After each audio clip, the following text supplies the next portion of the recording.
श्रीकृष्ण श्रीकृष्ण श्रीकृष्ण श्रीकृष्ण। गुरुर्ब्रह्मा गुरुर्विष्णुः गुरुर्देवो महेश्वरः गुरुः साक्षात् परं ब्रह्म तस्मै श्री गुरवे नमः।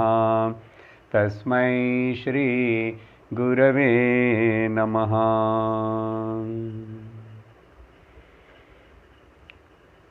सच्चिदानन्दरूपाय विश्वोत्पत्त्यादिहेतवे तापत्रयविनाशाय श्रीकृष्णाय वयं नुमः। सत्यव्रतं सत्यपरं त्रिसत्यं सत्यस्य योनिं निहितं च सत्ये सत्यस्य सत्यं ऋतसत्यनेत्रं सत्यात्मकं त्वां शरणं प्रपन्नाः। सर्वत्र गोविन्दनाम संकीर्तनं गोविन्द गोविन्द। हरे राम राम राम हरे हरे। हरे राम राम राम हरे हरे। हरे कृष्ण कृष्ण कृष्ण हरे हरे। हरे कृष्ण कृष्ण कृष्ण हरे हरे। हरे राम राम हरे हरे। हरे कृष्ण कृष्ण कृष्ण हरे हरे। हरे राम राम हरे हरे। हरे कृष्ण कृष्ण कृष्ण हरे हरे। हरे राम राम हरे हरे। हरे कृष्ण कृष्ण कृष्ण हरे हरे। हरे कृष्ण कृष्ण कृष्ण हरे हरे। कृष्णचंद्र भगवान की जय। हरि ओम तत्सत्।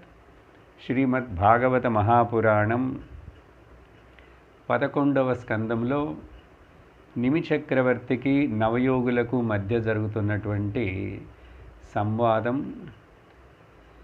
తత్వ ఉపదేశాన్ని మనం వింటున్నాం. ఆ నిమిచక్రవర్తి మొదట ఒక ప్రశ్న వేశాడు. భక్తి యొక్క లక్షణములను చెప్పండి, భక్తి యొక్క స్వరూపము గురించి వర్ణించండి అని అడిగాడు. అడిగితే దానికి కవి అనే యోగీశ్వరుడు చక్కగా సమాధానం చెప్పాడు. తర్వాత రెండో ప్రశ్న ఏమి వేశాడంటే, ఆ భక్తుడి యొక్క భాగవతుని యొక్క లక్షణములు ఏమిటో చెప్పండి, ఉత్తమమైనటువంటి ఉత్తమ భాగవతముడు ఎవరు, ఉత్తమ భక్తుడు ఎవరు అని అడిగాడు. దానికి కూడా చక్కగా రెండవ యోగీశ్వరుడు హరి ఆయన సమాధానం చెప్పారు.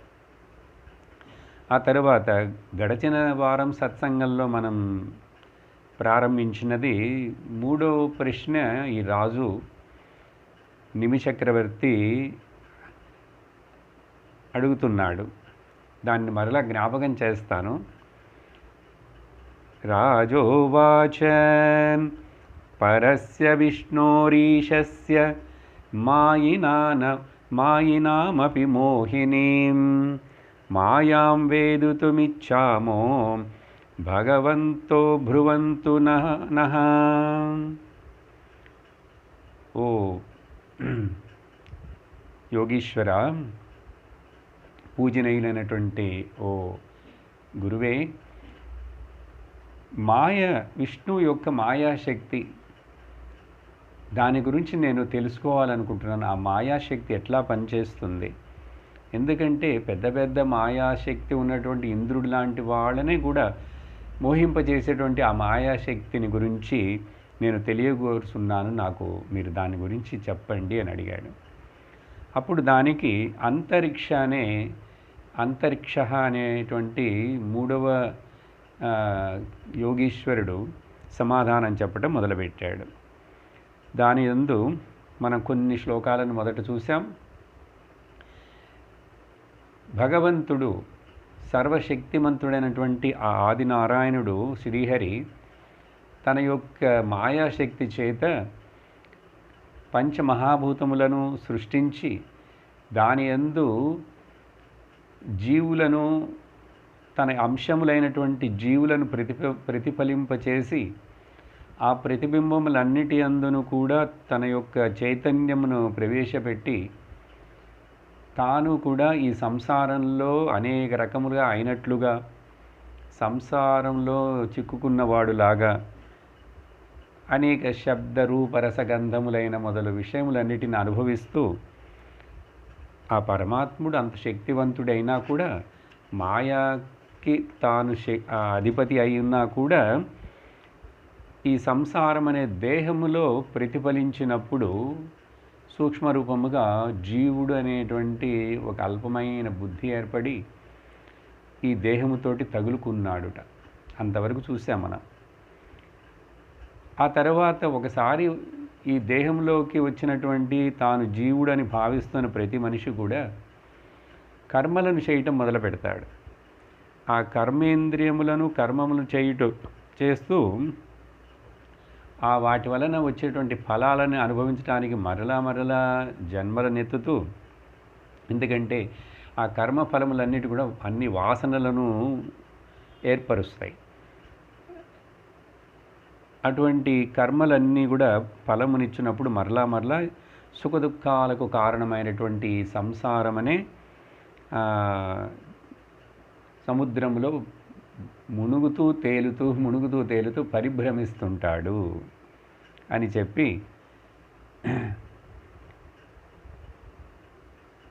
ఇలాగ కర్మలకు పరవశుడైనటువంటి ఈ జీవుడు ఇలా జరుగుతున్నప్పుడు ఒక కాలం వచ్చినప్పుడు ఎంతవరకు ఇట్లా జన్మలు ఎత్తుతాడు అంటే మహాప్రళయం వచ్చేంత వరకు కూడా ఇలా జన్మలను ఎత్తుతూనే ఉంటాడుట.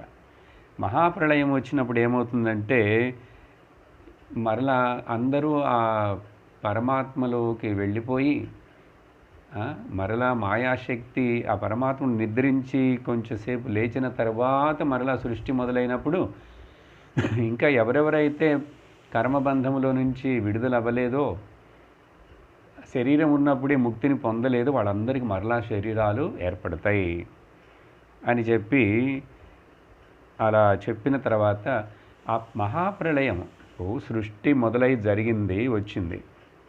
ఎలా వచ్చిందో డిసెండింగ్ అలాగే తిరిగి వెనక్కి వెళుతుంది రివర్స్ ఆర్డర్లో.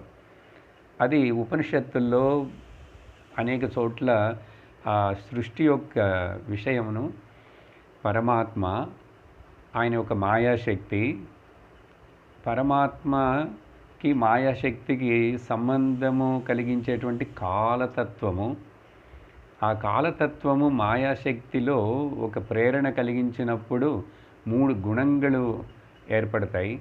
ఆ 3 గుణముల యొక్క చలనము వలన మహత్తత్వము ఏర్పడుతుంది. ఆ మహత్తత్వములో నుంచి అహంకారం అనేటువంటిది బయలుదేరుతుంది. అక్కడ దాకా ఇవన్నీ సమష్టే. కానీ ఆ అహంకారం అక్కడ నుంచి ఏమవుతుందంటే 3గా విభజించబడుతుంది. సాత్విక అహంకారము, రాజసిక అహంకారము, తామసిక అహంకారము. ఒక్కొక్క అహంకారములోంచి సాత్విక అహంకారములో నుంచి మనస్సు, దానికి సంబంధించిన దేవతలు, రాజసిక అహంకారములో నుంచి కర్మేంద్రియములు, వాటికి సంబంధించిన దేవతలు, తామసిక అహంకారములో నుంచి పంచభూతములు, స్థూల భూతములు, సూక్ష్మభూతములు, స్థూల భూతములు, ఇలా వచ్చి చివరికి ఈ నామరూప ప్రపంచముగా కనపడి దానిలో ఈ చెట్లు చేమలు ఇవన్నీ వస్తాయి, జంతువులు వస్తాయి, మనుషుడు జీవుడు పుడతాడు శరీరం. దీనిని ఉపనిషత్తు భాషలో చెప్పాలంటే తైత్రీయోపనిషత్తులో ఒక్కొక్క ఉపనిషత్తు కొంచెం వేరే పదములతోటి కొంచెం వ్యత్యాసముతోటి వర్ణిస్తుంది. తస్మాద్వా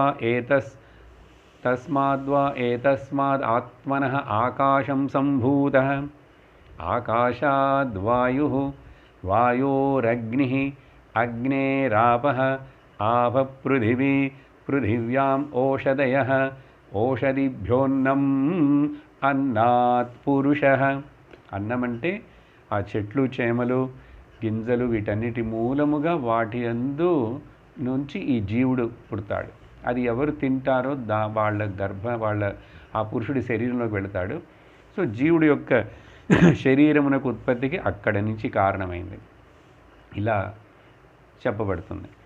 ఇప్పుడు ఇక్కడ అంత వివరణం అట్లా చెప్పకుండా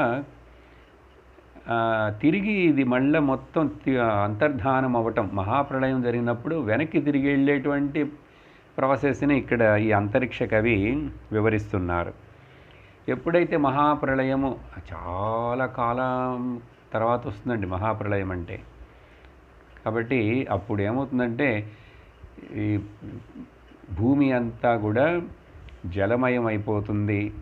భూమి తను జలములో కలిసిపోతుంది, జలము అగ్నిలో కలిసిపోతుంది, అగ్ని వాయువులో కలిసిపోతుంది, వాయువు ఆకాశంలో కలిసిపోతుంది, ఆకాశము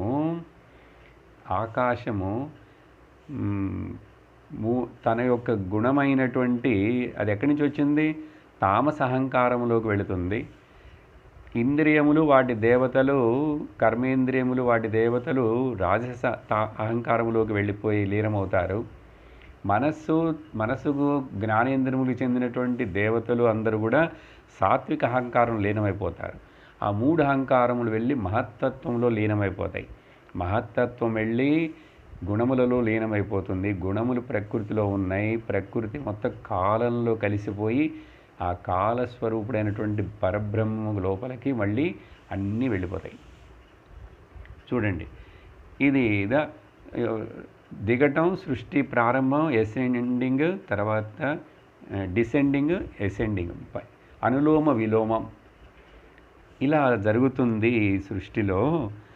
అట్లా చెప్పి ఆ విషయం మొత్తం చెప్పి ప్రకృతిని గురించి చెప్పమన్నాడు కదా, ఇదిదే ప్రకృతి, ఇది మాయ, ఇట్లా పనిచేస్తుంది అన్నాడు. ఎప్పుడైతే ఈయన మాయను గురించి ఇట్లా వర్ణించి చెప్పాడో వెంటనే మరల మన నివి చక్రవర్తి రాజాకు సందేహం వచ్చింది. రాజోవాచ యథైతామైశ్వరీం మాయాం దుస్తరామకృతాత్మభిః తరంత్యంజస స్థూలధియః మహర్ష ఇదముచ్యతాం. ఓ మహర్షి ఇంకొక యోగీశ్వరుని అడుగుతున్నాడు. 3 అయిపోయినారు. ఇప్పుడు 4వ ప్రశ్న, 4వ యోగీశ్వరుడు మాట్లాడాలి. ఈ ఈశ్వరుడు యొక్క మాయను అతిక్రమించడం చాలా కష్టం. ఇది అర్థం చేసుకొని అతిక్రమించడం. ఎందుకంటే దేహమే నేను అని భావముతో నిశ్చయించుకొని ఉంటున్నటువంటి జీవులందరూ కూడా మనస్సునకు లోనైపోయి వాళ్ళు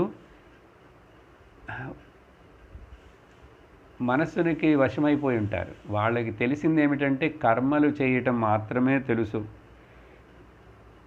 కాబట్టి అటువంటి దేహాభిమానం ఉండి కర్మలు చేయటం మాత్రమే తెలుసు, అదే చాలు అనుకుంటున్నటువంటి ఈ మోహితులైనటువంటి మనుషులు వీళ్ళు ఈ మాయను ఎట్లా తరించగలరు? ఈ మాయను తరించడానికి ఏదైనా మార్గం ఉందా? ఈ సంసార దుఃఖమును ఇట్లా అనుభవిస్తూ ఉండాల్సిందేనా? అసలు నిజముగా ఇది ఉందా? కాబట్టి నాకు ఆ తరించే విధానమును చెప్పండి అని అడుగుతున్నాడు. చూడండి, మనకు ఇన్ఫర్మేషన్ డేటా ఇస్తున్నట్లుగా ప్రకృతి అని అదని ఇవన్నీ ఆ వివరాలు దేంట్లోంచి ఏది వచ్చింది అవన్నీ చెప్తే మనకేంటి ప్రయోజనం? సైన్స్ లాగా. ఇది నాకు దుఃఖమును కలిగిస్తున్నది, ఇది నాకు భయమును కలిగిస్తున్నది. కాబట్టి నేను ఎందుకు ఈ శరీరంలోకి రావాలి, ఎందుకు వచ్చాను, ఎలా వచ్చాను, ఈ దేహము రాకుండా నేను నా స్వరూపం ఏమిటో నేను తెలుసుకోగలనా? శరీరం లేకుండానే నేను ఉండగలనా? అసలు శరీరం అనేది ఒక పుట్టుక, డేట్ ఆఫ్ బర్త్ ఉంది దీనికి, తర్వాత డేట్ ఆఫ్ డెత్ ఉంటుంది, ఇంక మధ్యలో ఇట్లా పుట్టటం, గిట్టుట, కొంచెం రోజులు ఉండటం, చచ్చిపోవటం, ఇదేమిటి అసలు అని చెప్పి విచారణ చేసేవాడికి ఇట్లాంటి సందేహం వస్తుంది. అప్పుడు ఈ మాయను నేను ఎట్లా తరించగలను, అసలు నిజంగా ఇది ఉందా అని చెప్పి చక్కటి ప్రశ్నను వేశాడు. దానికి బదులు ఇప్పుడు 4వ యోగీశ్వరుడు ప్రబుద్ధ ఉవాచ. ప్రబుద్ధనే ఒక్కొక్క పేరుకి అర్థం చెప్తున్నాను కదా. ప్రబుద్ధుడంటే ప్రకర్షణేన బుద్ధ, ప్రకర్షణే చక్కటి గొప్ప జ్ఞానము కలవాడు. ఏ జ్ఞానము? ఆత్మజ్ఞానము, స్వరూప జ్ఞానము, సత్యము యొక్క జ్ఞానము, పరమాత్మ జ్ఞానము ఉన్నవాడు ప్రబుద్ధుడు. బుద్ధ అన్న తెలుసుకున్నవాడు. ఏం తెలుసుకున్నవాడు? ప్రకృతి గురించి తెలుసు, పురుషుడి గురించి తెలుసు, పురుషుడికి ప్రకృతికి ఉన్న సంబంధము తెలుసు. ఇదంతా చక్కగా తెలుసుకున్నాడు కాబట్టి ఈయన పేరు ప్రబుద్ధుడు. ప్రబుద్ధ ఉవాచ. ఎలా ప్రారంభిస్తున్నాడంటే ఈయన ఇక్కడ కొన్ని శ్లోకాలు ముఖ్యమైనవి, మనకు సాధన కాబట్టి ఇన్ఫర్మేషన్ కాదు ఇది, మనకు ప్రాక్టికల్గా ఉపయోగపడేటువంటి విషయాలు ఉంటాయి దీంట్లో.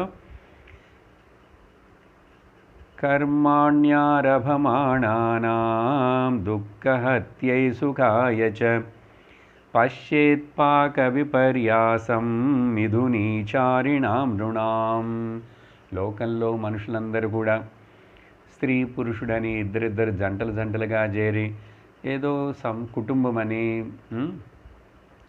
దాంపత్య జీవితమని అట్లా ఉండి కర్మలను చేస్తుంటారు. ఎందుకు చేస్తారు? దుఃఖము నుంచి దూరం అవ్వాలని కర్మలు చేస్తుంటారు. దుఃఖపడాలి, కష్టం రావాలని ఎవ్వరు అనుకోరు కదా. అందరూ సుఖంగా ఉండాలని అనుకుంటారు, ఎప్పుడూ సుఖంగా ఉండాలని అనుకుంటారు. కానీ ఉండగలుగుతున్నామా? సుఖం వస్తున్నదంటే ఇక్కడ ప్రబుద్ధ యోగీశ్వరుడు చెప్తున్నాడు, దుఃఖమును దూరం చేసుకొని సుఖమును పొందాలని వాళ్ళు ఆకాంక్షిస్తున్నా కూడా వాళ్ళకి జరుగుతున్నది ఏమిటంటే సుఖానికి దూరం అయిపోతున్నారు, దుఃఖమే మిగులుతున్నది. ఏది కూడా సుఖము అనిపిస్తున్నది కూడా వెంటనే దాని వెనకనే నీడలాగా దుఃఖం వస్తూనే ఉంటుంది. ఎందుకంటే ఈ సుఖము దుఃఖం అనేటువంటివి రిలేటివ్ అంటారు, ద్వంద్వములు పక్కపక్కనే ప్రయాణిస్తుంటాయి ఇవి. కాబట్టి ఇలా ఈ విషయాన్ని మొదట గుర్తించాలి ఓ రాజా అని చెప్పి, మనుషుడు ఎంత కష్టపడతాడు, పొద్దున లేచిన దగ్గర నుంచి తన కోసం, తర్వాత కుటుంబస్తుడు గృహస్థుడైతే వాళ్ళ భార్య పిల్లలు, ఇల్లు వాకిళ్ళు పొలాలు, వీటన్నిటికీ మిద్దెలు మేడలు, వీటన్నిటిని సంపద, ఇల్లు, సంతానము, బంధువులు, పశు సంపద అని వీటిని గురించి ఎంతో కష్టపడి వాటిని ఆలోచిస్తూ వాటిని సమకూర్చుకున్నటకు నిరంతరంగా చేస్తుంటాడా. అవన్నీ కూడా వీడికి తల మీద కూర్చొని చాలా ఆదుర్దాన్ని, తొందరను ఏర్పరుస్తాయి, టెన్షన్ ఏర్పరుస్తాయి, పీడను కలిగిస్తాయిట. ఇవన్నీ స్థిరముగా ఉంటాయా? మన చేతుల్లో ఏమైనా ఉన్నదా? అవి ఎంత ఉంటాయి, ఎంత పోతాయి అనేటువంటిది లేవు. ఇట్లా చంచనములుగా ఉన్నటువంటి ప్రపంచంలోని వస్తువులు కానీ, మనుషులు కానీ, ఇవన్నీ కూడా ఒక మనుషుడి యొక్క మృత్యువుకు కూడా కారణమవుతాయి. అవి మృత్యువుకు కారణమవుతాయి అంటే మృత్యు భయాన్ని కలిగించడానికి కారణమవుతాయి. మృత్యు అందరికీ వస్తుంది, మృత్యువుకి హేతు కూడా అవుతుంటాయి. కాబట్టి వీటిల్లో ఏమి సుఖం ఉందని మనిషి వీటి వెనక పరిగెడుతున్నాడు, ఇది ఆలోచించాలి. తర్వాత ఏం చెప్తున్నారంటే, కొంతమందికి ఏమనిపిస్తుందంటే మంచి కర్మలు చేసి, ధర్మకార్యములు చేసి, పుణ్యకార్యములు చేసి చక్కగా స్వర్గమునకు వెళ్ళాలి అని చెప్పి భావిస్తూ కొంతమంది అట్లా అనుకుంటుంటారు. అది ధర్మకార్యమైనా కూడా, పుణ్యకార్యమైనా కూడా, నువ్వు స్వర్గమునకు వెళ్ళినా కూడా అవి క్షీణించిపోయేటువంటి లోకములే.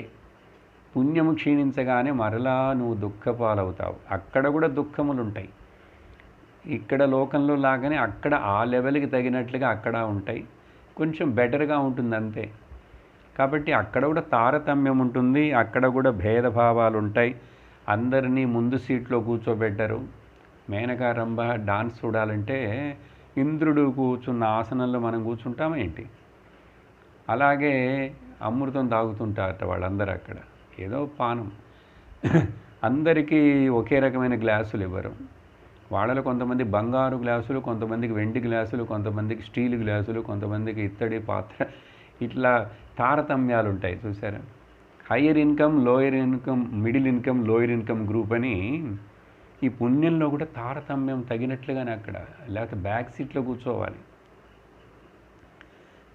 అది మాత్రమే కాదు, ఒక రోజుకి అవి అంతమైపోయేవే, అవేం పర్మనెంట్ కాదు. ఏంటంటే నీకు పుణ్యం అనే కరెన్సీ నీ దగ్గర ఉన్నంతసేపు నిన్ను అక్కడ ఉంచుతారు. ఆ పుణ్యం ఎప్పుడు తీరిపోతుందో, ఎంత ఉన్నదో కూడా నీకు అకౌంట్ తెలియదు, అది వేరే.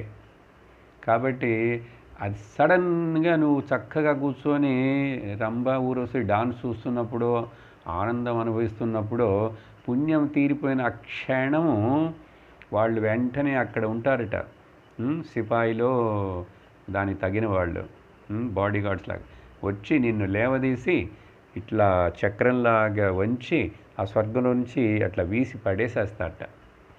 ఇంకా ఒక్క క్షణం కూడా వీసా అయిపోయినట్లుగా అక్కడ ఎలవ్ చేయరు ఉండటానికి. చూడండి. కాబట్టి ఇది ఇక్కడ కూడా అంతే కదా. ఈ లోకంలో ఎప్పుడు మృత్యు అనేటువంటిది వచ్చి ఈ శరీరాన్ని కబళిస్తుందో ఎవరికైనా తెలుసా? ఏదో నమ్మకంతో ఊహించుకుంటూ నేను ఇంకా బతుకుతాను ఉంటున్నాం. ఎంతమందిని మనం లోకంలో వింటుంటాం, చూస్తున్నాం. ఏ క్షణము చెప్పదు, నీకు ప్రారంధం తీరిపోయింది, నీకు ఈ శరీరంతో పని అయిపోయింది, ఇప్పుడు మృత్యు ఏర్పడుతుందని ఎవరికైనా తెలుస్తున్నదా? తెలియదు. అట్లాగనే స్వర్గంలో కూడా ఆ సుఖం అనేది అక్కడ ఎప్పుడు ముగిస్తుందో తెలియదు. కాబట్టి ఏం చేయాలి? ఇట్లా మూడు, ఈ లోకంలో అనిత్యమసుఖం లోకం ఇమం ప్రాప్య భజస్వ మాం, భగవద్గీతలో భగవంతుడు చెప్తాడు. ఈ లోకమంతా కూడా ఒక భ్రాంతాలయం. శంకరాచార్యులు వారు రాస్తారు, ఇది మెంటల్ హాస్పిటల్ లాంటిదే, అందరు ఇక్కడ సిక్ పీపులే, తెలుసా. కాబట్టి ఇది శంకరుడు ఏం చెప్పారు అట్లా అంటే, ఆయన సొంతం కాదు, భగవద్గీతలో కృష్ణుడే చెప్తాడు. దుఃఖాలయం, భ్రాంతాలయం అంటే దుఃఖాలయం, అశాశ్వతం. నువ్వు జాగ్రత్తగా బోర్డు చదువుకొని దీంట్లోకి వెళ్ళి ఉండి చిక్కుకుపోవాలనుకుంటున్నావా? వెళ్ళొద్దా? చాయిస్ నీకు ఇచ్చాం అని చెప్పారు. కాబట్టి ఇప్పుడు అలా ఎవరైనా ఈ మాయని ఎట్లా తరించాలి నువ్వు అడిగావు కదా. ఇదో మాయ చేసేటువంటిది ఈ మోహాలు, వ్యామోహాలు, పట్టుదలలు, బంధాలు, వ్యామోహాలు కలిగిస్తాయా. దాంట్లో నుంచి బయటపడాలంటే మార్గం ఉన్నది ఓ రాజా. ఏమిటో తెలుసా? ఇక్కడ చక్కటి ఉపదేశం మనకు. తస్మాత్ గురుం ప్రపద్యేత జిజ్ఞాసు శ్రేయ ఉత్తమం శాబ్దే పరే చ నిష్ఠాతం బ్రహ్మణ్యుపశమాశ్రయం. ఎవరైతే ఈ సంసారం, ఈ మాయా, భ్రాంతి, మోహం, శోకం, భయంలోంచి బయటపడాలని అనుకుంటున్నాడో, అటువంటి తీవ్రమైనటువంటి జిజ్ఞాసు అతనికి పేరు. జిజ్ఞాస అంటే ఇంట్రెస్ట్ అని నార్మల్గా అర్థం. ఇంట్రెస్ట్ మనుషులకి ఎన్నో విషయాల మీద కలుగుతుంటాయి, లోకంలో చాలా ఉన్నాయి కదా అట్రాక్ట్ చేసేవి. ఆ జిజ్ఞాస కాదు. జిజ్ఞాస అనే పదం కేవలం వేదాంత ఆధ్యాత్మిక మార్గంలో ఉపయోగించాలి. ఒక మనిషికి తాను ఈ సంసార దుఃఖంలో నుంచి తప్పించుకొని ముక్తిని పొందాలి, మోక్షమును పొందాలని ఆశపడుతున్నాడంటే అతనికి మాత్రం జిజ్ఞాసు అని పిలుస్తాం, లేకపోతే ముముక్షువు అని పిలుస్తాం. మోక్షము పొందాలని ఇచ్చపడేవాడు ముముక్షుడు. ఏం చేయాలట? ఉత్తమం అయినటువంటిది, శ్రేయస్సు అయినటువంటిది నాకు ఏమిటనేది తనకు తెలియకపోయినా కూడా అలా తెలుసుకోవడం కోసం, శ్రేయస్సు కోసం గురువుని ఆశ్రయించాలి. ఎవరైతే ఈ మార్గంలో, ఆధ్యాత్మిక మార్గంలో నడిచి ఆ జ్ఞానమును పొంది ఈ శరీరంలో ఉండంగానే జీవన్ముక్తులై ఈ లోకంలో ఉన్నారో అటువంటి గురువుని, అటువంటి మనిషిని ఆ గురువుని నువ్వు దగ్గరికి వెళ్ళాలి. అట్లా గురువుని పొంది వెళ్ళి ఆ గురువు కూడా ఉత్తమమైన గురువుగా ఉంటాడు. గురువు యొక్క లక్షణాలు ఎట్లా ఉంటారట? శాబ్దే పరేచ నిష్ఠాతం. ఓకే, శాబ్దే పరే అంటే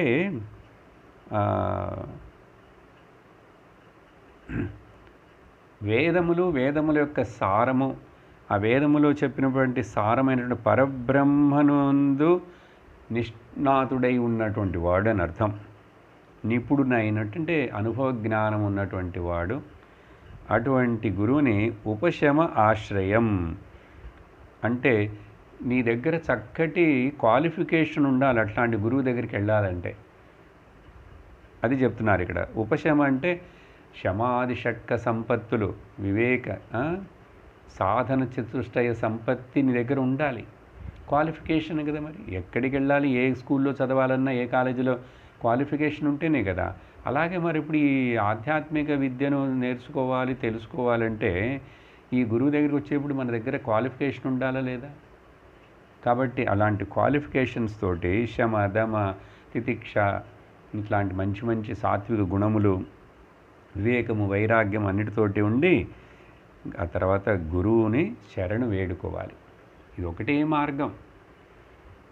మనం అనుకుంటున్నాం లోకంలో నేనే నడుస్తాను, నేనే పోతాను, నాకు తెలియనిదేముంది, నేను కొంచెం చదవగలను, నాకు కొన్ని కథలు తెలుసు, ఇలా అనుకుంటూ చక్కగా శ్రవణమును చెయ్యరు చాలామంది లోకంలో.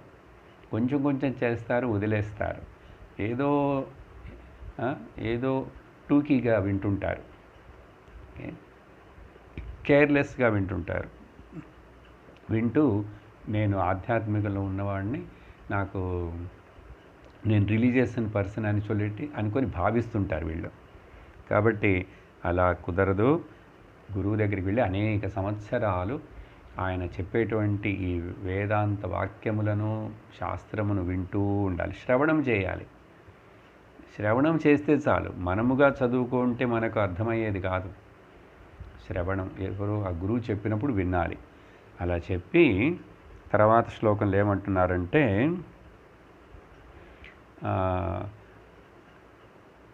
అప్పుడు ఆ గురువునే భగవంతుడుగా, గురువుని ఇష్టదైవముగా భావించి నిష్కపటముగా ఆ గురువుకి సేవ చేస్తూ భగవద్భక్తికి చెందిన ధర్మాలను తెలుసుకోవాలి. ఆ తర్వాత జ్ఞాన విషయాలను వింటుండాలి. అప్పుడు అలా చేస్తుంటే ఏమవుతుందంటే మన దేహంలో, మనస్సులో, హృదయంలో ఉన్నటువంటి ఆ ఆత్మ శ్రీహరియే, ఆత్మరూపముగా ఉన్న శ్రీహరియే సంతోషపడుతూ తనను తాను ప్రకటించుకుంటాడు. అట్లాంటి సాధకులకు నాకు అదే కావాలి, ఆ భగవంతుడే కావాలి, నాకు ఆత్మజ్ఞానమే కావాలి అనుకునే వాళ్లకు ఆ ఆత్మ, ఆ హరి భగవంతుడు తనను తాను సమర్పించుకుంటాడుట. ఇది ముండకోపనిషత్తులో చెప్పినట్లుగా అయితే, ఏమేవైష వృణుతే తేన లభ్య. ఈ ఆత్మజ్ఞానం ఎవరికి వస్తుందంటే, ఎవరైతే నాకు అది కావాలని తీవ్రంగా ఆశిస్తారో, అలా ఆశించి గురువుని ఆశ్రయిస్తారో, ఆశించినందువలన మాత్రమే జరగదు పని, ఆశ్రయించాలి, గురువుని ఆశ్రయించాలి. అట్లాంటి వాళ్లకు అది కూడా చెప్పబడింది, గీతలో చెప్పబడింది, ఉపనిషత్తులో చెప్పబడింది. ఈ లోకం ఇంతే, ఈ లోకాన్ని నమ్మి నేను దీని మీద ఆధారపడ్డానంటే నాకు ఈ అజ్ఞానము పోదు, దుఃఖము పోదు. కాబట్టి పరీక్షలోకాన్ కర్మచితాన్ బ్రాహ్మణ నిర్వేదమాయాత్ నాస్తి అకృతకృతేన. ఈ కర్మలోనే ఉంటూ ఈ కర్మకు అంతము లేదు, ఇది మనిషిని గట్టెక్కించదు. అప్పుడు ఏం చెప్తున్నది? తద్విజ్ఞానార్థం గురుమేవాభిగచ్చేత్. అప్పుడు ఆ పరా పరావిద్య కోసం, బ్రహ్మ విద్య కోసం తద్విజ్ఞానార్థం గురుమేవ అభిగచ్చేది. గురువు దగ్గరికి వెళ్ళి మాత్రమే నేర్చుకొని తెలుసుకోవాలి, వినాలి. ఎట్లా వెళ్ళాలి? సమిత్పాణి శ్రోత్రియం బ్రహ్మనిష్టం. వినయముతోటి నమస్కరిస్తూ ఆయనకి లొంగిపోవాలి, గురువుకి శరణాగతిని అయిపోవాలి. శరణాగతుడిని అయిపోయానంటే ఆ గురువు ఎలాంటి వాడు? శ్రోత్రియుడు, బ్రహ్మనిష్ఠుడు. బాగా శాస్త్రమును చదివి తెలుసుకొని ఆ శాస్త్ర సారమును తన అనుభవముగా చేసుకున్నటువంటి వాడు అప్పుడు నీకు మార్గదర్శనం చేస్తాడు. అలా చెప్పి దానికి ముందు వెంటనే జరగదు ఈ పని. గురువుకి సేవ చేస్తుండాలి, అక్కడ వెయిట్ చేయాలి, వింటూ ఉండాలి. ఆ సేవ చేయటమే కర్మయోగం అవుతుంది.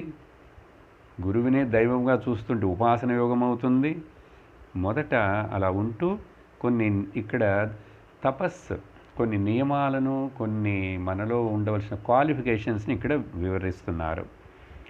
సర్వతో మనసో సంగం ఆదౌ సంగం చ సాధుషు. మొదట చేయాల్సిన పని ఏంటంటే లౌకిక లోక విషయముల మీద ఉన్నటువంటి ఆ మనస్సు యొక్క అటాచ్మెంట్ను తగ్గించుకోవాలి. తగ్గించి సత్సంగము మీద, సాధు సంగము మీద, సత్యం మీద సంగమును పెట్టుకోవాలిట. సంగంచ సాధుషు. సాధుషు అంటే సత్పురుషులు, గురువులు, మహాత్ములు. అటువంటిది ఇదే కదా భగవాన్ శంకరాచార్యులు వారు భజగోవిందంలో చెప్పారు చక్కగా. సత్సంగత్వే నిస్సంగత్వం, నిస్సంగత్వే నిర్మోహత్వం, నిర్మోహత్వే నిశ్చలతత్వం, నిశ్చలతత్వే జీవన్ముక్తి. భజగోవిందం. కాబట్టి అలా చేసి తర్వాత మనసులో ఎప్పుడు ఎలాంటి గుణాలను ఉంచుకోవాలి?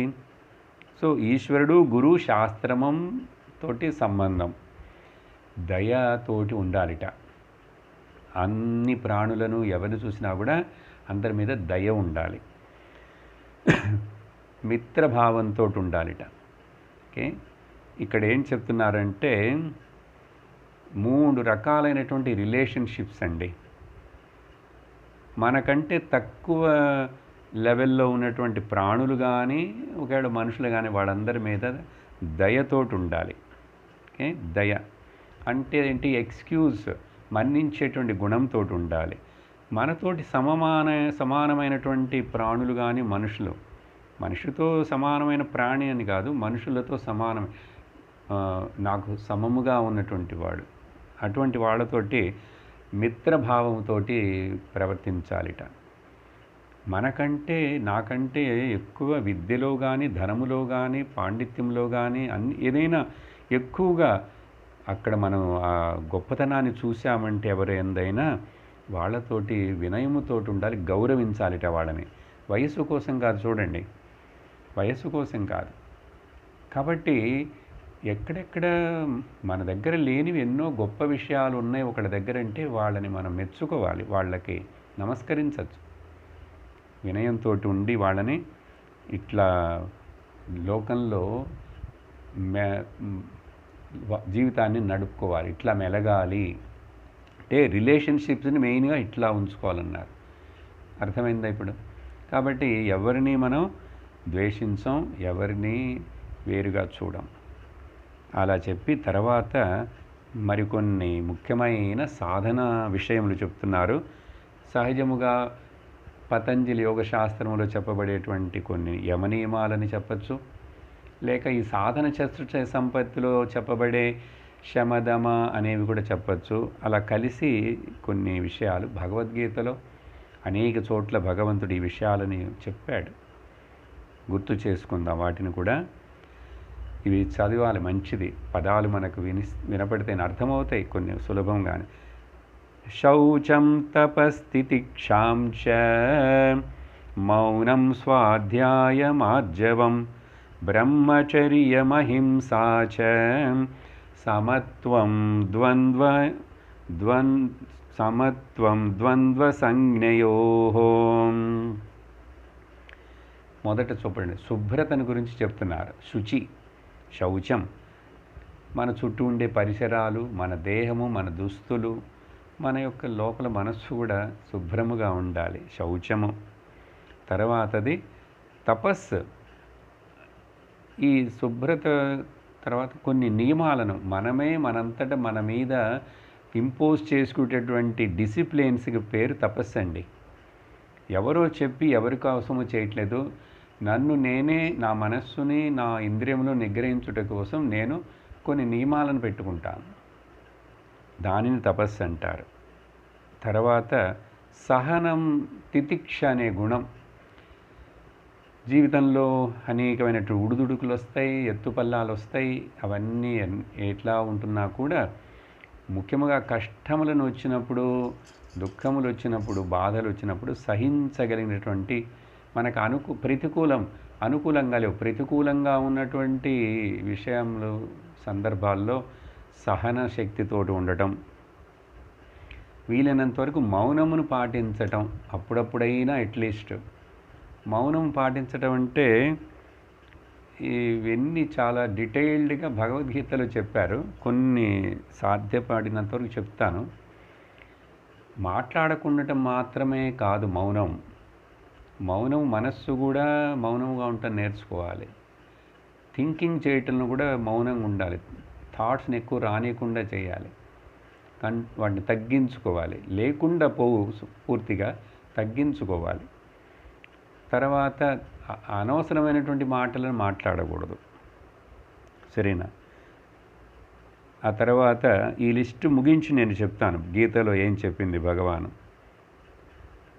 మౌనం, తర్వాత స్వాధ్యాయము, శాస్త్రమును వినటం లేక మనమే విన్నదానిని పఠించటం. ఓకే, వేదములు, వాటి పారాయణాలు, స్తోత్రాలు కూడా చెప్పచ్చు. పారాయణం చేయాలి. ఇవన్నీ చేస్తుంటే ఏంటంటే మనసు శుభ్రమవుతుంటుంది.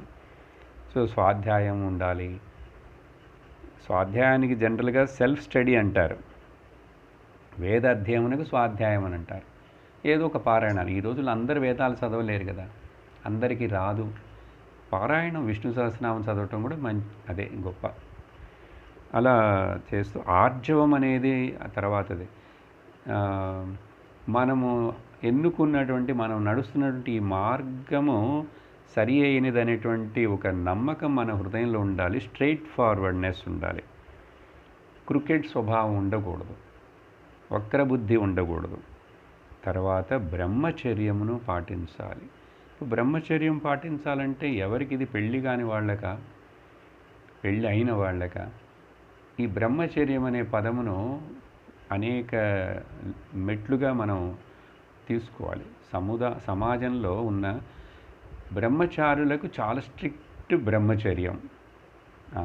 ఎందుకంటే ఆ విద్యను నేర్చుకునే సమయంలో, గురువుకి సేవ చేస్తూ ఉండేటువంటి సమయంలో ఆ డిసిప్లిన్ చాలా అవసరం. కాబట్టి చాలా స్ట్రిక్ట్గా బ్రహ్మచర్యం చెప్పబడుతుంది. బ్రహ్మచర్యం అంటే అన్ని ఇంద్రియముల నిగ్రహానికి కూడా బ్రహ్మచర్యం అని చెప్పాలి. నాట్ ఓన్లీ స్త్రీ పురుష సంగమం, వీటి గురించి, కామం, సెక్స్ అని కాదు బ్రహ్మచర్యం అంటే. చూడండి, 2-3 అర్థాలు ఇంకా చెప్తాను. సో గృహస్థుడి విషయానికి వచ్చినప్పుడు బ్రహ్మచర్యం అనేటువంటిది ఏమిటి? మరి అక్కడ నియమాలు ఉన్నాయి. ఆ నియమాలకు తగినట్లుగా కుటుంబ జీవితం, దాంపత్య జీవితంలో ఉండటం, అది వాళ్ళకి బ్రహ్మచర్యమే. గృహస్థుడికి కూడా, వానప్రస్థుడికి కూడా అలాగే కొన్ని మార్పులు ఉంటాయి. వానప్రస్థ లెవెల్కి వచ్చినప్పుడట భార్యాభర్తలు ఇద్దరూ బ్రదర్ సిస్టర్ లాగా, ఫ్రెండ్స్ లాగా ఉండాలి, కానీ ఇంక వేరే ఏం సంబంధము ఆలోచించకూడదు. ఇంకా సన్యాసి విషయానికి వస్తే చాలా స్ట్రిక్ట్గా అట్లాగే కొన్ని మార్పులతోటి ఆ బ్రహ్మచర్యం చెప్పబడింది. మొత్తానికి కలిసి ఇంకొక అర్థం చెప్పాలంటే, బ్రహ్మని గురించే, బ్రహ్మ విషయంలోనే, బ్రహ్మ విచారంలోనే ఎవరు యొక్క మనసు సంచరిస్తూ ఉంటుందో, యస్య బ్రహ్మణి రమతే చిత్తం ఆ మనస్సు ఆ బ్రహ్మ విషయంలో బ్రహ్మణి ఏవ చరతి యస్య మనః సహ బ్రహ్మచారి. ఎవరి యొక్క మనస్సు ఆ బ్రహ్మ విచారంలో బ్రహ్మచింతనలే తిరుగుతూ ఉంటుందో దాని పేరు బ్రహ్మచర్యం. కాబట్టి అలా అర్థం చేసుకోవాలి. తర్వాత అహింస.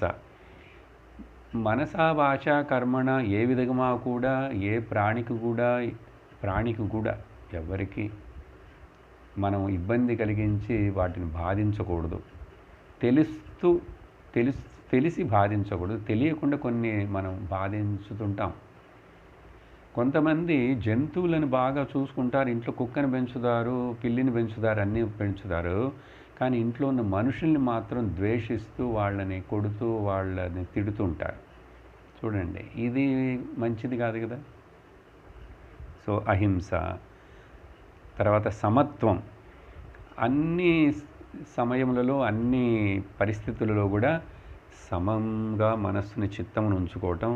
భగవద్గీతలో భగవంతుడు యోగకి అర్థం చెప్పేటప్పుడు 2వ అధ్యాయంలో సమత్వం యోగ ఉచ్యతే. యోగ అంటే ఏమిటి అర్జున తెలుసా? సమత్వం యోగ ఉచ్యతే. కాబట్టి సమత్వం లేక సమత్వం అంటే అన్ని జీవరాశుల యందు అన్ని వస్తువుల యందు సర్వస్మిన్ అన్నిటిలో ఆ భగవంతుడు ఈశ్వరుడే ఉన్నాడనే భావం సమత్వం. మళ్ళీ జాతి కులాలు గోత్రాలని ఈ ఏర్పాట్లు అవన్నీ మనసులో ఉండకూడదు నిజమైన భక్తుడికి సాధకుడికి. తర్వాత ద్వంద్వ సంజ్ఞయోహో. మొదల్లో తితిక్ష అని చెప్పాం, సహనము. ఇక్కడ మరలా కూడా ద్వంద్వములంటే మారి మారి వస్తుంటాయి. ఎండాకాలం, శీతాకాలం, వర్షాకాలం, పగలు రాత్రి, సుఖము దుఃఖము, లాభము నష్టము, మానము అవమానము అవన్నీ వాటన్నిటి ఎట్లా ఉన్నా కూడా సమముగా రియాక్ట్ అవ్వకుండా అట్లా వాటిని అలాగే ప్రకృతి అది నియమం అంతే అని చెప్పి మనం డిస్టర్బ్ అవ్వకుండా, క్రిటిసైజ్ చేయకుండా, కంప్లైంట్ చేయకుండా ఉండాలి. తర్వాత ఏం చెప్తున్నారంటే ఈ సాధనలన్నీ చాలా ముఖ్యం మనకు. సర్వత్రాత్మేశ్వరాన్వీక్షాం కైవల్యమనికేతతాం వివిక్తచీరవసనం సంతోషం ఏన కేనచిత్. చూడండి, సంతోషముతోటి ఉండాలిట. సంతోషం అంటే ఇక్కడ అర్థం అండి కంటెంట్మెంట్, తృప్తితోటి ఉండటం. అలా తృప్తితోటి ఉండి మనకు ఈశ్వర యొక్క అనుగ్రహము వలన ప్రారంధము మన కర్మకు తగినట్లుగా ఏది లభిస్తుందో దానితోటి తృప్తి పడుతూ ఉండాలి. ఇంకా కొంచెం మంచి కోసం, చక్కగా వసతి కోసం జీవించుటకు ప్రయత్నించకూడదా అంటే అట్లా చెప్పలేదు. ప్రయత్నించు, కానీ జరగలేదు రాలేదని చెప్పి దుఃఖపడవద్దు. ఏనకేనచిత్ సంతోషం అలాగా అంటే చెప్పి సింపుల్ లివింగ్, హై థింకింగ్ ఉండాలిట. చూడండి, మన జీవితం ఎలా జీవిస్తున్నామో, ఏ భావాలతో జీవిస్తున్నామో, ఏ గుణములతో జీవిస్తున్నామో అది ముఖ్యం. కానీ ఎంత గొప్పగా, ఎంత డబ్బులతోటి, ఎంత కాలం జీవించానంటే ముఖ్యం కాదు. కాబట్టి శరీరమునకు కట్టుకోవటానికి కావలసిన మినిమం దుస్తులు, పొట్టకు కావాల్సిన తిండి, ఉండటానికి కావాల్సిన నీడ, వాటిలో ఎక్కువ ఇంకా లగ్జరీస్ మీద లగ్జరీస్, సూపర్ లగ్జరీ అని సొల్లిటి సూపర్ డీలక్స్ అని అవన్నిటికీ ఇంకా మనస్సుని పెట్టకూడదు, ఆశపడకూడదు. అంతవరకే చాలు. అట్లా ఉంటూ అంతటా ఈశ్వర దర్శనము చూడాలి. ఇప్పుడే చెప్పాను కదా, ఈశ్వరుడు అన్నిటి యందు అంతటా ఉన్నాడని చెప్పి మనసులో తలుచుకుంటూ కైవల్యం అనికేతతాం.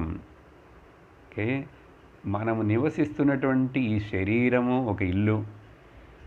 మరలా ఈ శరీరం మనం నివసించేటువంటి మన కుటుంబం ఉండే ఒక కాంక్రీట్ ఇల్లు, బిల్డింగ్ ఉన్నాయి కదా.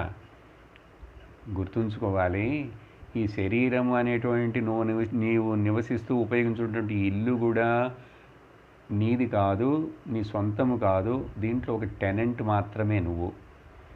అలాగే నువ్వు కట్టిన పెద్ద మేడలు, మిద్దెలు, డాబాలు కూడా అవన్నీ కట్టావు, నీ దగ్గర డబ్బులు వచ్చినాయి కట్టావు, సరే అవన్నీ ఈశ్వరుడు యొక్క ఆస్తులు, అది మన సొంతము కాదు అనే భావంతో ఉండాలిట. తర్వాత శ్లోకంలో శ్రద్ధాం భాగవతే శాస్త్రే అనిందామన్యత్ర చాపి మనోవాక్కర్మదండం చ సత్యం శమదమావపి. అన్ని వాల్యూస్ భగవద్గీతలో దైవ సంపత్తి అని ఏదైతే విష్ణుడు చెప్పాడో అవన్నీ వచ్చినాయి ఇక్కడ. అలాగే ఉపనిషత్తుల్లో కూడా అక్కడక్కడ చెప్పబడినవి వచ్చినాయి. ముఖ్యంగా సాధన చతుష్టయ సంపత్తిలో చెప్పబడే అన్నీ వచ్చినాయి ఇక్కడ ఇప్పుడు ఈ శ్లోకాల్లో. సాధన చతుష్టయ సంపత్తి అంటే ఏమిటని అడగకూడదు. కొంచెం కాలంగా మీరు సత్సంగము వేదాంతమును వింటున్నారంటే ఎన్నోసార్లు వివరించాను నేను ఈ భాగవతం చెప్పే సమయంలోనే. వివేకము, వైరాగ్యము ఉండటం, శమ, దమ, తితిక్ష, శ్రద్ధ, సమాధానం అనేటువంటివన్నీ ఉండటం, తర్వాత మోక్షము అనే ముముక్షుత్వం ఉండటం, ఇవన్నీ సాధన చతుష్టయ సంపత్తి అంటారు. వాటిలో అన్నీ చూడండి. ఇక్కడ ఇప్పుడు శ్రద్ధ చాలా ముఖ్యం. శ్రద్ధావాన్ లభతే జ్ఞానం అంటాడు గీతలు భగవంతుడు. శ్రద్ధ ఉన్నవాడికి మాత్రమే. యో శ్రద్ధ సయేవ సహ, వాళ్ళ శ్రద్ధకి తగినట్లుగా వాళ్ళ జీవితాలు, వాళ్ళ ఇష్టాలు, వాళ్ళ ఆశలు ఉంటాయిట. కాబట్టి ఆ శ్రద్ధ అనేటువంటిది చూపిస్తుంది నీ క్యారెక్టర్ ఏంటి, నువ్వు ఏమిటని. అందుకనే భగవద్గీతలో భగవంతుడు శ్రద్ధాత్రయ విభాగ యోగమని ఆ 17వ అధ్యాయంలో దాని గురించి వివరించి మాట్లాడాడు. శ్రద్ధ అంటే నమ్మకం, ఇంట్రెస్ట్, కమిట్మెంటు, ఇన్వాల్వ్మెంట్. దేని మీద? కొంతమందికి డబ్బుల మీద శ్రద్ధ ఉండొచ్చు. అందుకనే మన పిల్లల్ని ఏమంటాం, శ్రద్ధతోటి చదువు అంటే ఏమిటి? ఇష్టముతోటి చదువు. దాని మీద భక్తి, శ్రద్ధాభక్తులతో ఉండంటాం కదా. ఇక్కడ ఏం చెప్తున్నారంటే భగవతే శాస్త్రే, భగవంతుడు నా మూలముగా చెప్పబడినటువంటి, ఇవ్వబడినటువంటి ఈ వేదవాక్కుల మీద, వేద శాస్త్రముల మీద, శృతి, స్మృతి, పురాణములు, వీటన్నిటి మీద నమ్మకం ఉండాలి. వాటిని పెద్దల దగ్గర నుంచి, గురువు దగ్గర నుంచి చెప్తున్నప్పుడు వినాలి, వాటి మీద నమ్మకం ఉండాలి. అది భగవతే శాస్త్రే. సరే, మనకు నచ్చినది మేము ఫాలో అయ్యేట అనుసరించేటువంటిది ఈ మార్గం అండి. అందుకని చెప్పి ఇతరులను అనిందాం అన్యత్ర, వేరే వాళ్ళని అందరినీ మనం నిందించక్కర్లేదు. వాళ్ళల్లో ఏదో లోపాలు ఉన్నాయని చెప్పి వాళ్ళని గురించి మనం చెప్పక్కర్లేదు. మనకు మంచిది అనిపించి మనం నమ్మినటువంటి ఈ మార్గమును మంచిదంటే ఎట్లాగంటే తెలుస్తుంది. వాళ్ళందరూ వాళ్ళది మంచి అంటున్నాడు. ఆ టెర్రరిస్టు అందరినీ చంపటం మంచిది, మా మతంలో ఇట్లా చెప్పింది అంటున్నాడు. ఎంతమందిని ఎక్కువ చంపితే నాకు అంత, మా దేవుడు అంత నన్ను మెచ్చుకుంటాడుట, నాకు స్వర్గంలో వెంటనే మంచి పొజిషన్ ఇస్తాడు అనుకుంటున్నాడంటే అప్పుడు అది మంచిదా అని అడిగితే, మంచిదంటే ఏమిటో చెప్పనా? ధర్మం అధర్మమే కదా మంచి చెడు అంటే. దానికి సింపుల్ డెఫినేషన్ వినండి. ఏది నాకు నచ్చుతున్నదో ఎవరైనా చేస్తే, ఎవరైనా నన్ను చంపుతానంటే నచ్చుతుందా మనకు? ఎవరైనా మనతోటి అబద్ధం చెప్తే మనకు నచ్చుతుందా? ఎవరైనా మనల్ని గురించి ద్వేషంగా మాట్లాడితే నచ్చుతుందా? ఎవరైనా మనల్ని మోసం చేస్తే మనకు నచ్చుతుందా? నచ్చదు. ఏది నాకు ఇతరులు చేస్తే నచ్చదో అది నేను ఇతరులకు చేయకుండా ఉండటమే మంచిగా ఉండటం. అదే ధర్మం. ఇంకొకటి విధంగా చెప్తాను. ఏది అనుసరించుట చేత నా యొక్క ఆధ్యాత్మిక ఆంతరకమైనటువంటి ఉన్నతికి, బయట ఉన్నతి కాదు, బయట ఉన్నతి అందరూ మోసం చేసి కూడా ఉన్నతి పొందొచ్చు, డబ్బులు సంపాదించవచ్చు, పేరు ప్రతిష్టలు సంపాదించవచ్చు. కానీ లోపల అంతర్గతం ఆధ్యాత్మిక ఉన్నతికి, నా యొక్క ఆధ్యాత్మిక ఉన్నతికి ఏది ఉపయోగపడుతుందో అదే సమయంలో నా చుట్టూ ఉన్నటువంటి ఎక్కువ మందికి నా యొక్క ప్రవర్తన, నా కార్యాలు, నా మాటలు వాళ్ళకి ప్రయోజనపడతాయో, నష్టపరచకుండా ఉంటాయో అది మంచిదండి. అంతే. ఇలా చెప్పి ఈ తర్వాత ఈ ప్రవర్తన గురించి, క్యారెక్టర్ ఎట్లా ప్రవర్తించాలి, వ్యవహారం చేయాలంటే మనస్సు, వాక్, కాయిక, వాచిక, మానసిక, మనకు 3 ఇక్కడ ఉన్నాయి. వీటన్నిటిని జాగ్రత్త ఉపయోగించాలి. 3 ఇన్స్ట్రుమెంట్స్. మాట్లాడటం అనేటువంటిది ఒకటి ఉంది. తర్వాత శరీరంతో కొన్ని చేస్తాం, మనసుతోటి కొన్ని ఆలోచిస్తాం. ఈ 3కి మధ్యలో కోఆర్డినేషన్ ఉండాలి. ఈ 3 కూడా ఇప్పుడు నేను చెప్పినట్లుగా మంచి అంటే ఏంటో దానికి అనుగుణంగా ఉండాలి, ధర్మానికి అనుగుణంగా ఉండాలి, మనోవాక్ ఉండాలి, కాయిక, వాచిక, మానసిక, మనసా వాచ కర్మణ. అప్పుడు సత్యమును పట్టుకోవాలి. మొదట్లో ఒక శ్లోకం చదువుతున్నాం కదా, 9 సార్లు సత్యం అని వస్తుందని. దాని ఇంకా నేను అర్థం చెప్పలేదు, ఒకరోజు చెప్తా. సత్యవ్రతం సత్య పరం త్రిసత్యం. సత్యము నేను తెలుసుకోవాలి. సత్యం అనేది ఏదైనా ఉందా? సత్యం అంటే ఏమిటి? అది నిత్యముగా ఉండాలి, 3 కాలాల చేత బాధింపబడనిదై ఉండాలి. అది పేరు సత్యం. అలా ఏదైనా ఉందా తెలుసుకోవాలి. అలాంటి సత్యమును తెలుసుకోవాలని ఒకడు భావిస్తే మొదట సత్యమును మాట్లాడటం, సత్యముగా జీవించటం ఉండాలి. హిపోక్రటిక్ లైఫ్ స్టైల్ ఉంటే వీడికి ఆ సత్యము తెలియదు. అర్థమైందా ఇప్పుడు? కాబట్టి సత్యము చాలా ముఖ్యం. సత్యమేవ జయతే అంటారు కదా. శమ దమావపి. ఓకే, ఈ శమ దమ అనేటువంటిదే చాలా ముఖ్యం. మనస్సు నిగ్రహం, మనోనిగ్రహం, ఇంద్రియ నిగ్రహమునకు పేరు శమ దమ. అలా చెప్పి తర్వాత ఇప్పుడు మనస వాచ కర్మణ అని చెప్పాను కదా, వీటికి భగవద్గీతలో చెప్పినటువంటి కొన్ని భగవంతుడి మాటలను జ్ఞాపకపరుస్తాను. అక్కడ ఒక చోట ఇట్లా చాలా చోట్ల చెప్తాడు భగవంతుడు, మధ్య మధ్యలో దేవద్విజగురు ప్రాజ్ఞ పూజనం శౌచమార్జవం. దేవతలకు, బ్రాహ్మణులకు, గురువుకి, పండితులకు, ప్రాజ్ఞులకు పూజించటం, గౌరవించటం అనేటువంటిది చాలా ముఖ్యమైన గుణముగా చెప్పబడింది. దైవ గుణములలో ఇవన్నీ ఉండాలి. ఆ తర్వాత శౌచము, శుభ్రత, చూడండి, ఆర్జవం ఇక్కడ చెప్పినవే. బ్రహ్మచర్యమహింసా చ శారీరం తప ఉచ్యతే.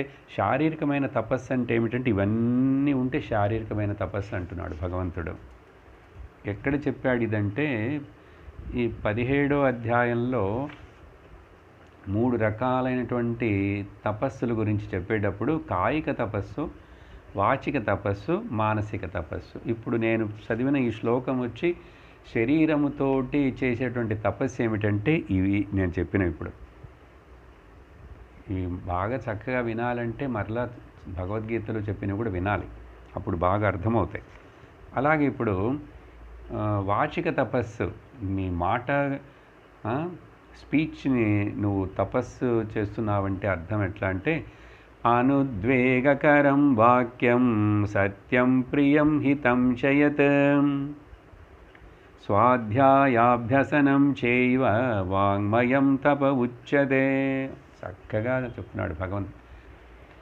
మనం మాట్లాడే మాటల్లోట ఎవరికి కూడా ఎగ్జైట్మెంట్, డిస్టర్బెన్స్ను కలిగించకూడదుట.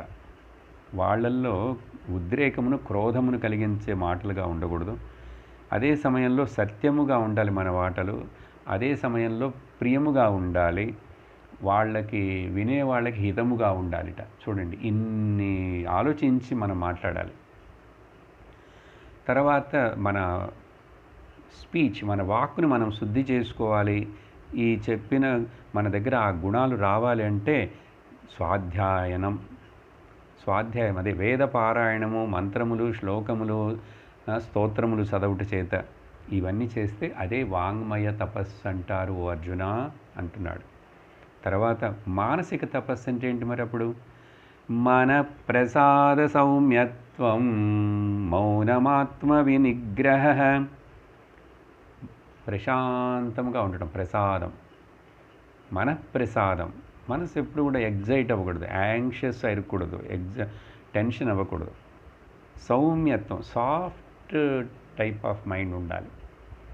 ఎంపతి, ఇతరుల యొక్క భావాలను గుర్తించి వాళ్ళని కూడా వాటికి ముఖ్యత్వం ఇచ్చేటువంటి ఒక గుణమునకు పేరు ఎంపతి అంటారండి. సింపతి, ఎంపతి ఇవన్నీ ఉండాలి. మనస్సును కూడా మౌనముగా ఉంచుకోవటం చేయాలి. చూడండి, మౌనం, ఆత్మ వినిగ్రహ. ఆ మనస్సు నిగ్రహంలో ఉండాలి, ఇష్టం వచ్చినట్టుగా అది పరిగెట్టకూడదు. భావ సంశుద్ధిరిత్యేతత్. మనస్సులో ఆలోచనలు వస్తుంటాయి, కానీ ఆ వచ్చే ఆలోచనలన్నీ కూడా శుద్ధమైన ఆలోచనలు, సద్భావనలు. చూడండి, సద్భావనలే ఉంటాయా సార్? ఏమిటి, పోయిన జన్మలో అంతకుముందు చేసిన తప్పులు ఏవేవో గుర్తుకొస్తాయి. అవసరం లేనటువంటివి అన్ని మలినాలుగా దుష్టమైన భావాలు కూడా వస్తుంటాయి. నువ్వు వాటిని లెక్కించకు, వాటిని గుర్తించకు, గమనించకు, ముఖ్యత్వం ఇవ్వద్దు. సద్భావనలను తీసుకురావడానికి నువ్వు ప్రయత్నం చేస్తూనే ఉండాలి. సద్భావనలు వాటంతట అవి రావు. ఎప్పుడైతే నువ్వు సత్పురుషులతోటి సత్సంగంలో ఉంటావో, ఇట్లా భాగవతం అని వింటుంటావో, అప్పుడు సద్భావనలు పెరుగుతాయి. దీనికే మానసిక తపస్సు అంటారు ఏ అర్జున అని భగవంతుడు చక్కగా చెప్పాడు భగవద్గీతలో. తర్వాత శ్లోకంలో ఇక్కడ ముఖ్యమైనది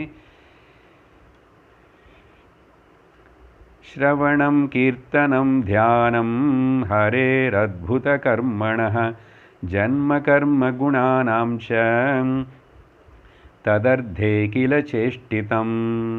ఇవన్నీ ఇన్ని చెప్పిన తర్వాత, సరే నువ్వు ఎట్లాంటి తపస్సు చేసినా కూడా, ఏమైనా నువ్వు పాటిస్తూ నియమాలను ఉంటున్నా కూడా, ఏ యజ్ఞాలు యాగాలు పూజలు చేసినా కూడా అన్నిటినీ ఆ భగవంతుడు సర్వేశ్వరుడు హరికి సమర్పిస్తున్నాను, అన్నీ ఆయనకి చెందినవే, ఆయనవే ఇవన్నీ అని చెప్పి నువ్వు చేసే పనులను, నీ ఆలోచనలు, మనస్సుని, బుద్ధిని, శరీరం అన్నిటిని భగవంతుడికి సమర్పిస్తూ కర్మలను చేయాలి.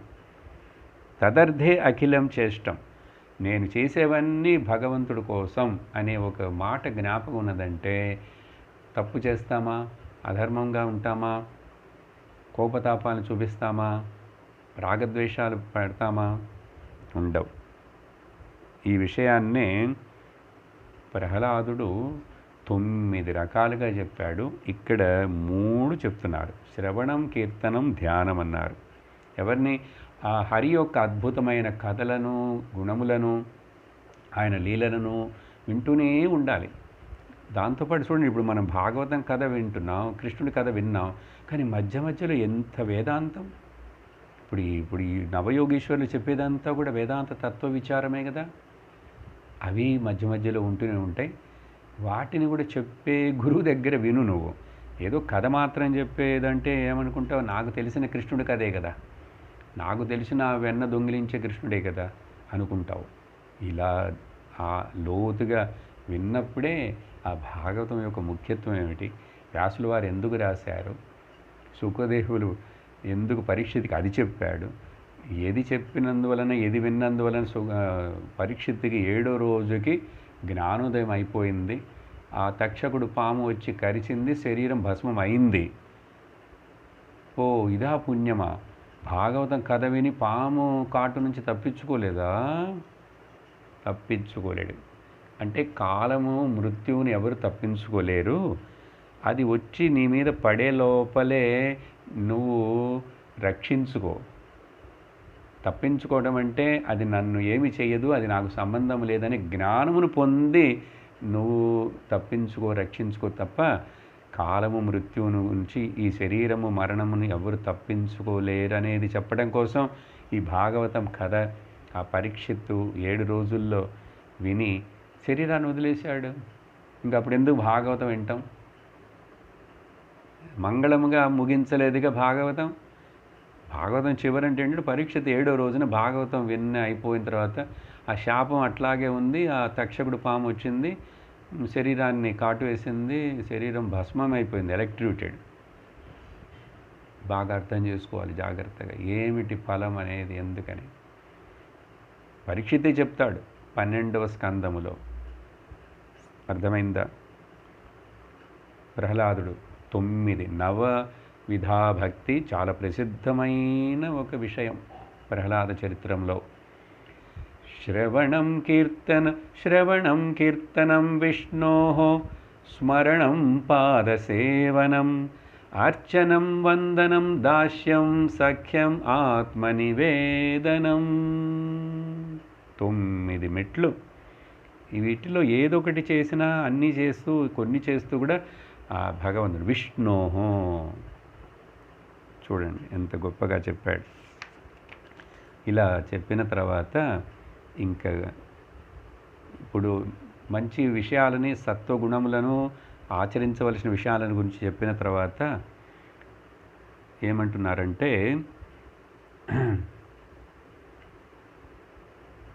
మనకి ఇష్టమైన కర్మలను, ఇష్టం దత్వం తపో జప్తం వృత్తం అన్నిటిని కూడా ఆ భగవంతుడికి సమర్పించాలని, అన్నిటినని చెప్పినప్పుడు అర్థం చేసుకోవాలి కదా. నేను పైన చెప్పాను ఇప్పుడే.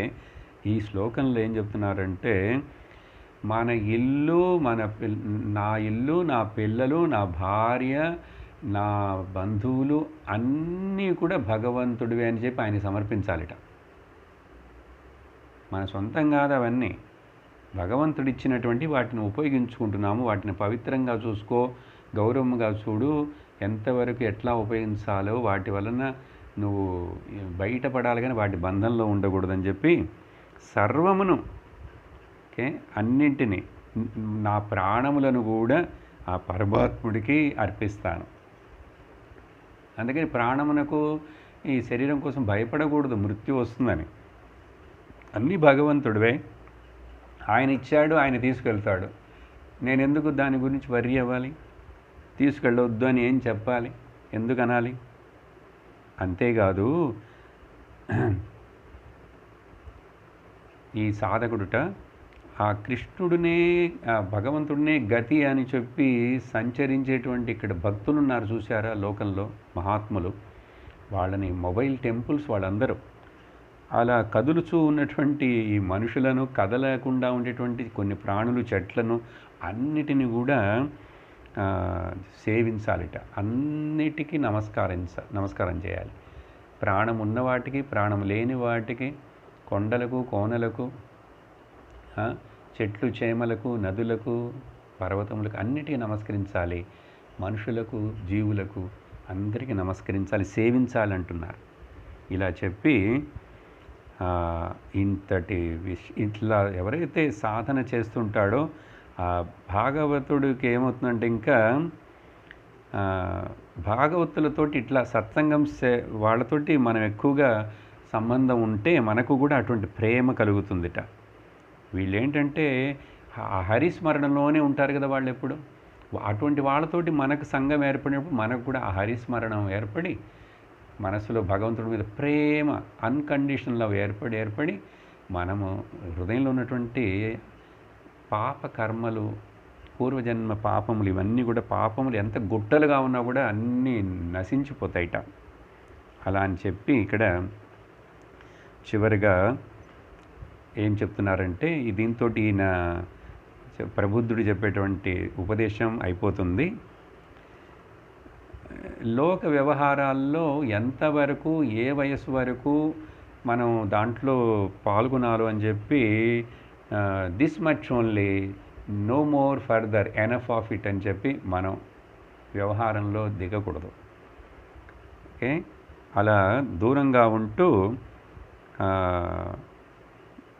భగవంతుడి స్మరణలోనే ఎక్కువ కాలాన్ని ఖర్చు పెడుతూ ఆనందముతోటి ఆ భగవత్ చింతనలో, ఆత్మానందంలోనే, భగవద్ ఆనందంలోనే జీవితాన్ని, శరీరాన్ని నడుపుతూ శరీరం అట్లా వదిలేయాలట ధ్యానంతోటే. అట్లా ఉంటే ఆ పరమాత్మ మన హృదయంలోనే తాండవం చేస్తున్నాడని తెలుసుకొని ఇంకా ఇంకా లోక బాహ్య విషయాల మీద ఆసక్తి ఉండదు. ప్రపంచోపశమం అంటుంది మాండుక్యం. పుత్రేషణ, విత్తేషణ, లోకేషణ అన్నీ కూడా శమించిపోవాలి. ఈ శరీరము వృద్ధాప్యం వచ్చి వ్యాధిగ్రస్తమై నశించే లోపల మనమే మనస్సుని విడ్డ్రా చేసుకోవాలిట, మౌనం అయిపోవాలిట. ఈ విధంగా చెప్పి సాధకుడు ఇతి భాగవతాన్ ధర్మాన్ శిక్షన్ భక్త్యా తదుత్తయ నారాయణ పరో మాయాం అంజస్తరతి దుస్తరాం. ఏమడిగాడు ప్రశ్న రాజు? మాయను ఎట్లా తరించడం అంటే ఇదే మార్గం. ఎవరైతే నేను చెప్పినవన్నీ ఇట్లా చేస్తూ ఉంటే ఆ మాయ నిన్నేమి చేయదో, ఆ మాయను నువ్వు చాలా సులభముగా దాటేస్తావు. అసలు నీకు అది అంటదు, నిన్ను భయపెట్టదు. నారాయణ పరో, ఎవరైతే నారాయణ పరుడుగా ఉంటాడో, ఇట్లా ఆధ్యాత్మిక పరుడుగా ఉంటాడో, ఈ ధర్మాలన్నిటిని అభ్యసిస్తాడు, భాగవత ధర్మాలని, ఇంకా అతడికి ఈ మాయను తరించడం అనేది చాలా సులభమే అని చెప్పి ప్రబుద్ధ యోగీశ్వరుడు ఆయన యొక్క ఉపదేశాన్ని ముగించాడు. తర్వాత 5వ ప్రశ్న రాజు అడుగుతాడు. దానిని మనం వచ్చే సత్సంగంలో విందాం. ఓమానందం ఓమానందం ఓమానందం సచ్చిదానందం ఓమానందం బ్రహ్మానందం ఓమానందం ఆత్మానందం ఓమానందం కృష్ణానందం ఓమానందం అమృతానందం. ఓం నమః శివాయ ఓం నమః శివాయ ఓం నమః శివాయ ఓం నమః శివాయ ఓం నమః శివాయ ఓం నమః శివాయ. సర్వత్ర గోవిందనామ సంకీర్తనం గోవింద గోవింద. ఓం లోకాః సమస్తాః సుఖినో భవంతు లోకాః సమస్తాః సుఖినో భవంతు లోకాః సమస్తాః సుఖినో భవంతు. ఓం శాంతి శాంతి శాంతి. హరి ఓం శ్రీ గురుభ్యో నమః. హరి ఓం. హరి ఓం తత్సత్.